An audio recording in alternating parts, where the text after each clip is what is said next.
Hi everybody, thanks for joining me for today's video. I'm going to talk about parental alienation.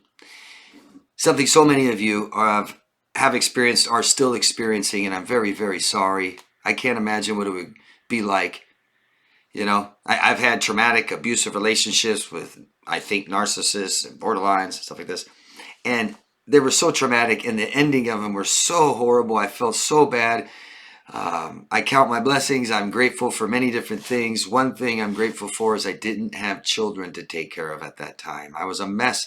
I had a dog and I still wasn't the best parent even for my dog at that time. Then I couldn't imagine the parent turning the children against me. Losing my children, maybe. I know a lot of you have lost your children and I am deeply sorry.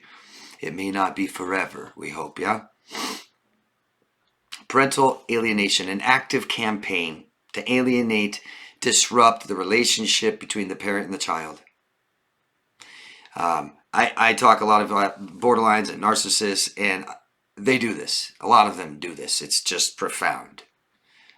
It's never going to be a clean break, a clean divorce. They're never going to be respectful to the children about you. Never. Never. All. And I mean all. They're awful. They're not good parents. They can't have relationships of any kind. They definitely can't be a parent. And when they have this, access to them all the time, just manipulating them. Awful. Awful. Doing what they want to do because of how they feel or what they need, revenge, whatever it is, at the cost of the children's development when they really need both parents. Children do not have their own autonomy, their own agency, their own authority. And borderlines and narcissistic parents use these children as extensions of themselves, as objects. Many believe children are beneath them. They had such a horrible childhood, they hate children even though they have them. And they think of children as less than. They're so glad they're not children anymore. They look down on children. They may hate children. They may be used as pawns to manipulate you.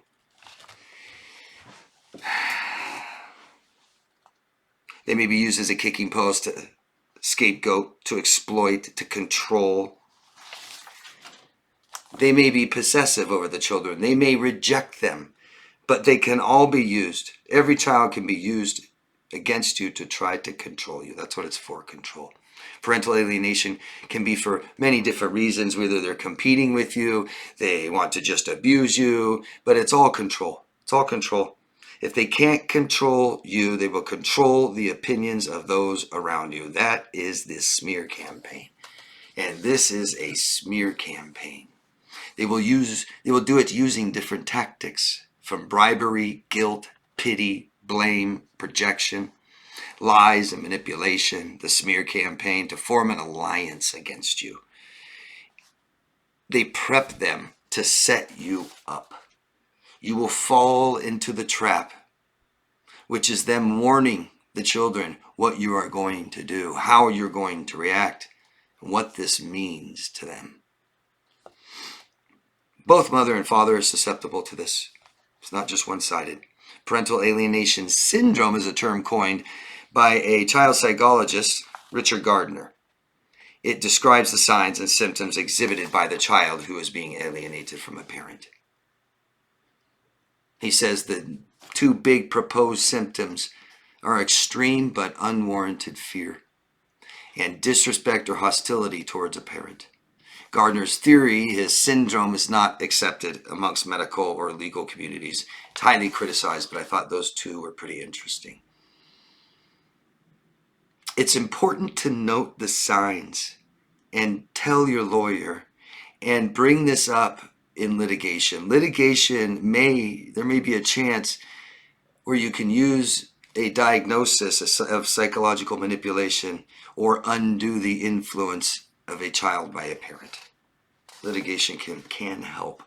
And so many of you guys tell me, doctors don't know anything about this, psychiatrists don't know anything, therapists don't know anything about this, lawyers don't know, judges, police officers, and it's simply not true. And I'm very sorry for the experience that you had where they didn't know. I am. Just know that law is tricky. And sometimes in law, examples and stuff like this don't matter. Like a no-fault state. There's no-fault states where when you get divorced, it doesn't matter why or what the other parent did. And if you keep telling them what the other parent did, the other parent abused me and abused the children and cheated on me and lied to me, you can get in a lot of trouble if you don't shut up. That's not the way the legal process works. And so it can be very stressful, very frustrating, and we can have a very, very bad negative outlook on the world and think that the whole world's not just against us, but mean, bad, evil, doesn't care. There's people like this everywhere and nobody cares. Mom, Dad, you must get well first. You better get well first. It's the chance that you have now that this relationship is over to get better. And it's what your children need. They need a healthy mom and dad. Okay?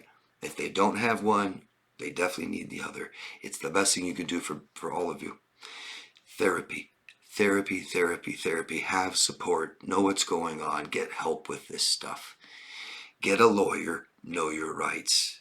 Get the children in therapy. Very, very important that we have children in therapy, because when you have two parents pitting, or one parent pitting the children against the other one, children are extremely loyal, and it's going to be difficult for you to talk about this and talk about the other parent or anything. They may not do that. They may be very loyal and protect the other parent.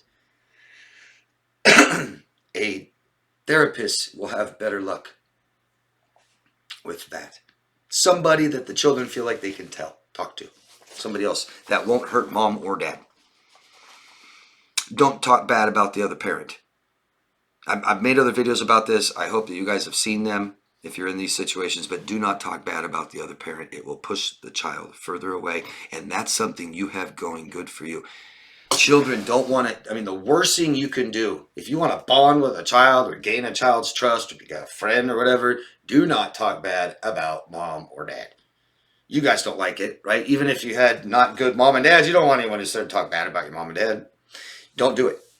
Don't do it. We do it with compassion, love. May not even be able to talk about them. Be careful. Children need structure, punishment, reward, schedules, and spontaneity. So that's what we do, okay? We don't overcompensate, and we don't try to reward the children more and be more fun and things like this. The other, very common with parental alienation, is the other parent makes sure that it's always so good over here, right? We have parties every day. We eat ice cream and cake every day, even if our stomach hurts. And I don't have to do any chores, and I get to have my friends over, and I get to have every toy I want and stuff like this, special privileges. It doesn't work with children. Not forever. And to be honest, starting at an earlier age, it might be even better. Because children need structure. They need a schedule. They need consistency. They really do. Everything else is chaos. They don't like it eventually. They won't. It will be fun for a little while. Just be patient and wait. And you be consistent. If your mom and they don't have much of a dad and all they're doing is spoiling them, we don't try to overcompensate and be dad. We just be mom. And mom makes sure that children feel safe and secure. Help them a little bit in life with doing things. You know, dad is supposed to get involved in their life and show them direction. It wouldn't hurt to help them date and dress and shave and things like this. Okay? Things that their dad might do. That's it. Ending a traumatic relationship, being abused for so long, stressed for so long, feeling depressed and anxious and self-doubt. And then you also have to raise these children and take care of these children right now. And then you're dealing with a toxic ex who's threatening you, abusing you, taking you to children's courts, false accusations, and then the children start being turned against you. How awful is that? God. It's just horrible. I'm so sorry for all of you. Don't do this alone. Your children don't have time to wait for you to feel better. Do you understand that? I know we just want to feel better and we're willing to wait years. You can start feeling better right away. Come see me. I'll help you feel better right away, but there's a hell of a lot more we need to learn. And if you're having problems with relationships, that means that we don't meet each other's needs very well, and that's what your children needs. So at least learn that. Start meeting your children's needs, because they can't, they won't. And that's the leverage you have, is that you're going to provide what they need the most: security, autonomy, emotional attention, privacy, emotional connection, meaning and purpose. These kinds of things is what your children needs. Provide that for them unconditionally, and you have something that you're providing them that the other parent won't, because parents that do this shit, they ain't meeting the kids' needs. Believe me, not their emotional needs. You're not alone. You're not alone. Talk to other parents that have gone through this. You can find them online, in chat groups. This will stop being stressful as you heal. So don't do this alone. Find help and heal from this right away. This usually calms down over time and gets easier. They usually stop being such a big problem. Children usually tend to come around after a while, maybe a few years. And you will find ways to do this easier and raise the children until they're raised. It's not a death sentence, guys. There's things like parental apps that you can use so you don't communicate anymore. Find out these suggestions. Go to somebody that can help you that has experience in this, okay? You're not alone. Ask me questions.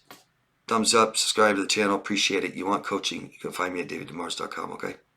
Love yourself first, guys. Thanks. Bye-bye.